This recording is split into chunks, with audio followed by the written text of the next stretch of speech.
Սիրելի հայրենակիցներ, հարգելի գործընկերներ, այնպես ստացվեց, որ րոպեներ առաջ ազգային ժողովը հավանություն տվեց կառավարության 2026-2031 կառավարության ծրագրին։ Բովանդակային կառավարության ծրագրի խնդիրներին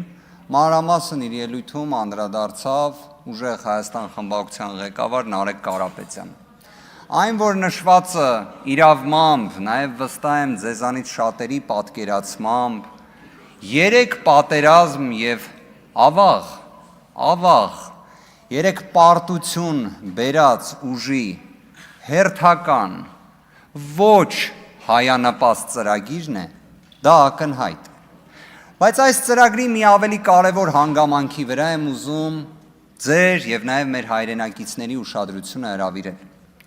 Անկեղծորեն ուղղակի հնարավորություն չունեցա հենց կառավարության ծրագրի շրջանակներում ելույթ ունենալ, բայց այս ծրագիրը նաև նրա մասին է,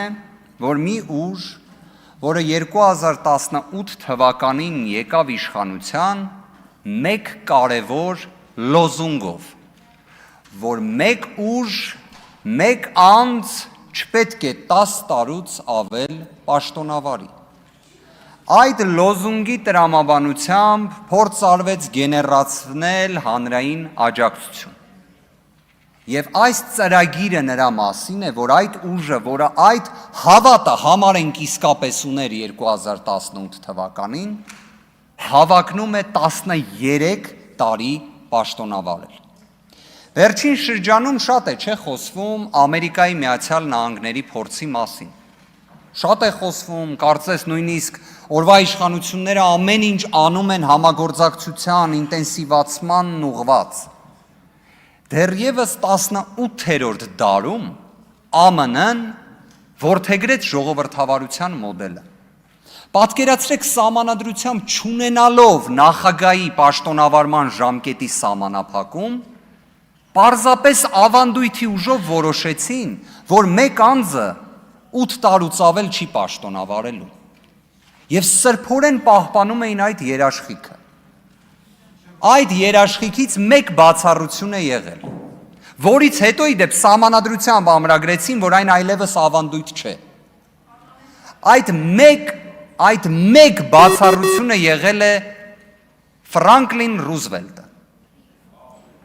Ֆրանկլին Ռուզվելտը ԱՄՆ-ում նախագահությունը ստանձնում է սոցիալ-տնտեսական ծանրագույն ճգնաժամի պայմաններում, որը ընդհանուր առմամբ կոչվում է հենց մեծ ճգնաժամ կամ մեծ դեպրեսիան։ Այնուհետև ունենում է երկրորդ համաշխարհային պատերազմի սպառնալիքը, բազմաթիվ մարտահրավերներ է ունենում, և դրանք բոլորը հաղթահարելու պայմաններում ԱՄՆ հասարակությունը տալիս է այդ հնարավորությունը Ֆրանկլին Ռուզվելտին։ Այսինքն սոցիալ-տնտեսական ճգնաժամի հաղթահարում, երկրորդ համաշխարհային պատերազմում մասնակցություն և դրանում հաղթանակ։ Կարևոր բառ է, չէ՞ հաղթանակը։ Մենք 8 տարվա ընթացքում մենք մեզ սովորեցրել ենք հեռվանալ հաղթանակ բառից։ Ու այդ անձը պաշտոնավարում է 4-րդ անգամ նույնիսկ հնարավորություն ստանալով, անընդմեջ։ Հիմա ուզում եմ հասկանամ, այսինքն հայ հասարակության մեջ 10 տարվա պաշտոնավարման դեմ պայքարի դուրս եկած, իդեպ 10 տարի պաշտոնավարումից ավելը, դուք ձեզանից շատերի դեմքները հենց այդ ժամանակ նաև հրապարակներում է եղել։ Ասում էիք 10 տարուց ավել պաշտոնավարող մեկ անձը, դա ադրբեջանացումն է, դա ալիևությունն է, ու դուք հիմա բերել եք ծրագիր ու այդ ծրագրին էլ հավանություն եք տալիս, որը նրա մասին է, որ դուք 13 տարի պաշտոնավար եք, բայց եկեք համեմատականը անենք։ Ուրեմն Ֆրանկլին Ռուզվելտի ձեռքբերումներից խոսացինք, իսկ ձեր ձեռքբերումները որոնք են։ Հաղթանակները, հենց այդ բառը օգտագործենք։ Հաղթանակը նա է, որ օրինակ 1 տարի առաջ նախաստորագրվել է խաղաղության պայմանագիրը, բայց նախաստորագրումից առաջ չենք գնացել։ թե հաղթանակն է սահմանազատումը, սահմանագծումը, որը 24 թվականից հետո 1 սանտիմետր առաջ չի գնում։ Հաղթանակը խաղաղության դարաշրջանն է, այն օրինակ նույն շատ լավ եմ էլի հիշում 2021 թվականին կարծես սկսվել էր հայ-թուրքական հարաբերությունների վերականգնման օրակարգը, Ռուբեն Ռուբինյանն էլ բանակցողն էր կամ բանագնացը, այդ սահմանը մինչ օրս չի բացվել։ Հիմա ձեր ձեռքբերումը ո՞րն է։ Ձեռքբերումը, լավ ասեմ ավելին, հաղթանակը։ Գիտեք, հայ հասարակությանը դժվար չէ իշխանության դիրքերից վախեցնել, մոլորեցնել։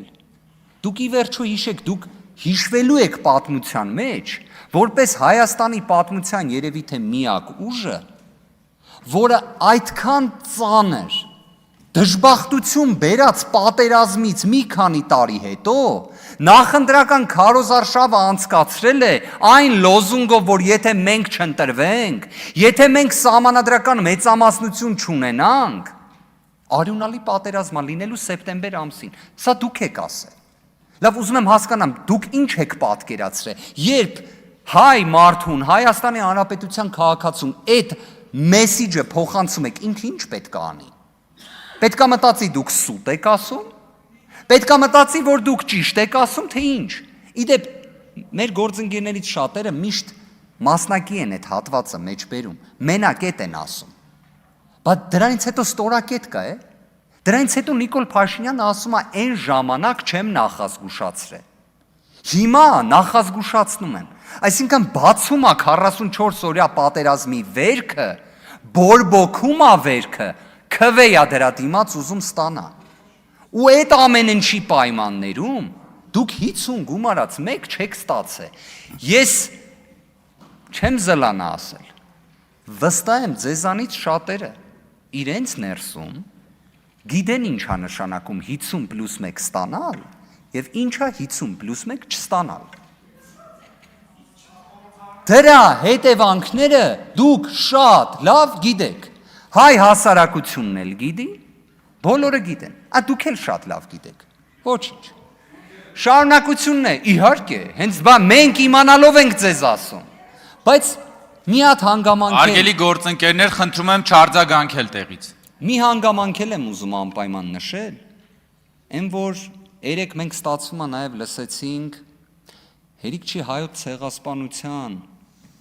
մեղավորության նույնիսկ ինչ որ ուղենիշներ փոխվում էին, փոխանցվում էին հայ հասարակությանը։ Ես ձեզանից որևէ մեկից նույնիսկ ուշադիր նայում էի բոլորի դեմքերին։ Ես նույնիսկ միմիկայի փոփոխություն չտեսա, երբ Նիկոլ Փաշինյանը ասում է ցեղասպանության զոհերի մասունքները վերցնում էին, օտարերկրյա դերակատարները տալիս էին իրար գլխներին։ Լավ, տենց բառամթերքի է, դուք համերաշխ եք։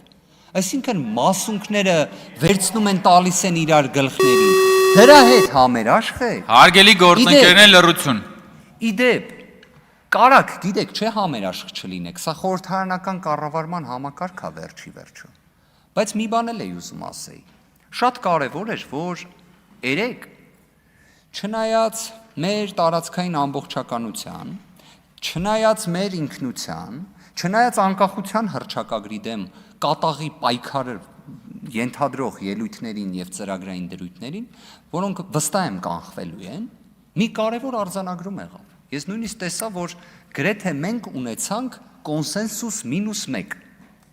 Դա ֆեյքերի դեմ պայքարներ։ Փաստորեն, այստեղ Նիկոլ Փաշինյանը ազդարարեց, որ պետք է իրապես ֆեյքերի դեմ պայքարել, ֆեյք տեղեկատվություն տարածողների, ֆեյք էջերի, բայց մի բան էլ ֆիքս են։ Այդտեղ կոնսենսուս -1-ը տեսա, որովհետև ես տեսա մեկ անձի, ով այդ մտքով ոգևորված չէր։ Շնորհակալ եմ։